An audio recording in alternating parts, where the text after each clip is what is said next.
Isang mainit na pagbati sa lahat ng ating mga kababayan. Napaka-importanting pagtatalakay ang gagawin po natin ngayon. Hiningi po na makinig po tayong lahat, mga kababayan sa Luzon, Visayas, Mindanao, lalong-lalo po ang ating mga OFW. Umpisahan ko po na kahit gaano kabigat ng problema, tayo'y parating magpapasalamat sa Panginoon. God is sovereign, He is in control. Man creates the crisis, but God gives the solution. The last few weeks, there was a man-made crisis by the minority in cooperation with some people in the administration, by them trying to undermine the leadership of the Senate at pinapalabas na magulo ang Senado. Pero mas mabigat po ang usapin natin ngayon. Bakit po? Dahil may tanong po tayo. Una, has Philippine democracy died again? Pangalawang tanong, binasura po ba ang Philippine Constitution? Bakit po ito tinatanong? Simple po, ang nakalagay sa konstitusyon ng Pilipinas, pwedeng mag-conduct ng business ang Senado by a majority of all its members. Ang majority po ng 24 ay 13 po. 13 po ang numero. Yung sinasabi po nilang kaso, yung po ay ibang-iba. Nag-adjourn po kami nung nag-walk out sila. So that means they have to call the roll at kailangan 13. Yung binabanggit nilang kaso po, inahamon ko lahat ng abogado. It is not applicable kasi doon po tuloy-tuloy yung sesyon. Tinigil tapos sinabing may continuing quorum po sila. Tayo po, malinaw na malinaw sa records, ay nag-adjourn last Tuesday at sinabi na tayo ay muling magre-resume ng alas 5 ng Lunes. So, what is the point of going through this? The question we have to ask ourselves is that, is the Constitution but a piece of paper to this administration? Has the judiciary ceased to function? Wala na bang Senado? Yun na po ba ang pananaw ng ating administrasyon? Ang tingin ba po ng 12 senador ay basta't kakampi mo ang Malacanang ay wala ng batas?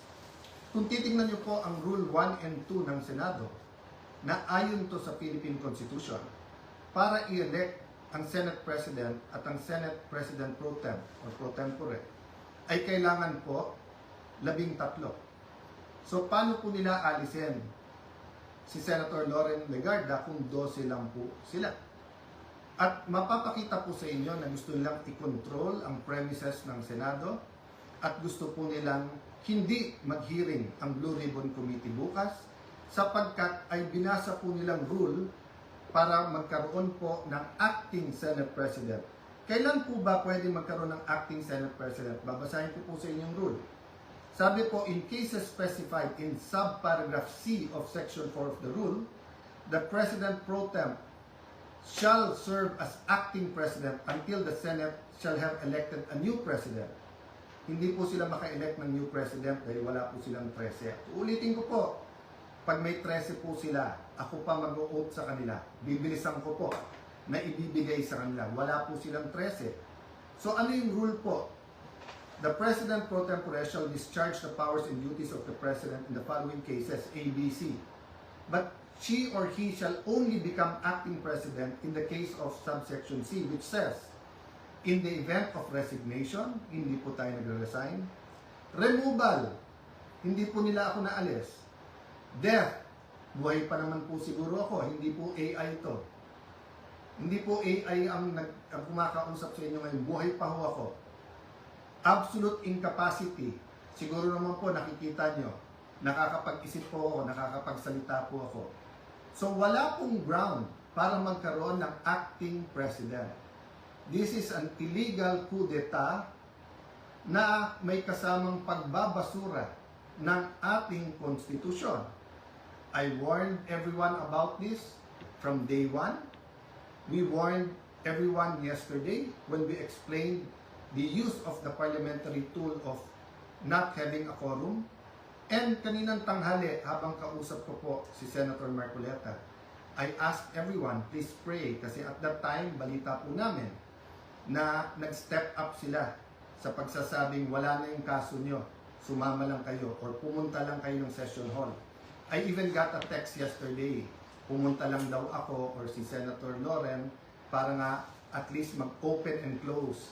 Nangyayari po minsan yan, that's a longer story.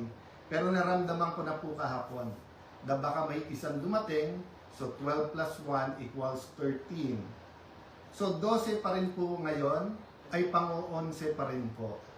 Dahil sa ating konstitusyon, sa ating rules of the Senate, kailangan pong 13. Hindi po kami nagpipilit sa kapangyarihan. I can go as Senate President, even as Senator anytime. Hindi po ba ako lang ang katangi-tangi sa mga matataas na opisyal na nung nangyari yung flood control scam ay nagsabi, ba't hindi na lang tayo lahat mag-resign? Bakit po ngayon, after asking me to resign yesterday, illegal po. Actually po, hindi nila ako tinanggal. Naglagay ng acting. Senator Win, Lucian, ingat kayo dyan. You're playing around with fire. This is not just about the Senate. This is about the Philippine Constitution. Mga kababayan, sabi nila, ginawa nila to kasi naipit ang trabaho. Wala naman po silang ginawa ngayon. Kung hindi baguhin ang mga committee para walang Blue Ribbon committee hearing bukas. Para hindi maimbitahan ang 18 Marines. Pinalitan nila ang presiding officer. Bakit po? Nagpakita po ba ako ng kahit anong partiality sa conduct or pag-usog ng impeachment court? Alam niyo po, madidelay po ang impeachment sapagkat pag pinalitan ang rules ay kailangan pa ho na magkaroon ng publication.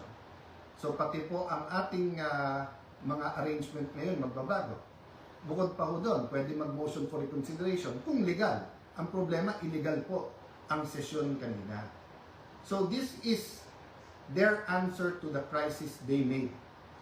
From May 11 till now, crisis after crisis, pinapasok yung NBI noong May 11, binaboy din tayo noong May 13, pagkatapos issue after an issue, at ngayon naman po, instead of a simple adjournment sine die, kung saan meron tayong isang buwan na magtrabaho mga committee, pagkatapos uumpisa na natin ang impeachment, they're going to bring the Senate and the country into a political crisis.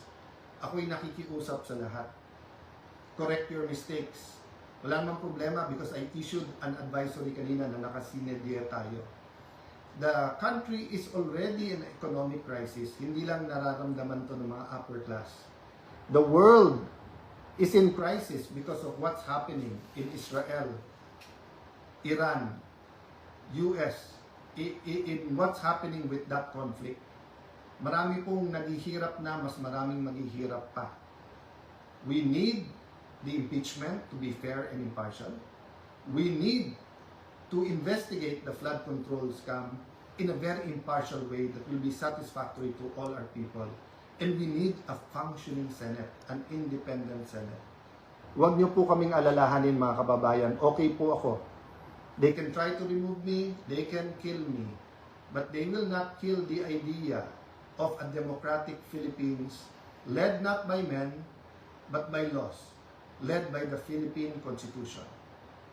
Kung sabi niyo po, at natatawa yung iba, that the Senate is under attack, 2023 pa lang ho, yung PI, gusto pong amendahan yung Constitution.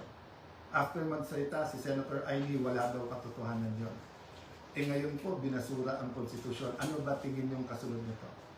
So mga kababayan, again, God is sovereign. Let's all reflect on this and pray.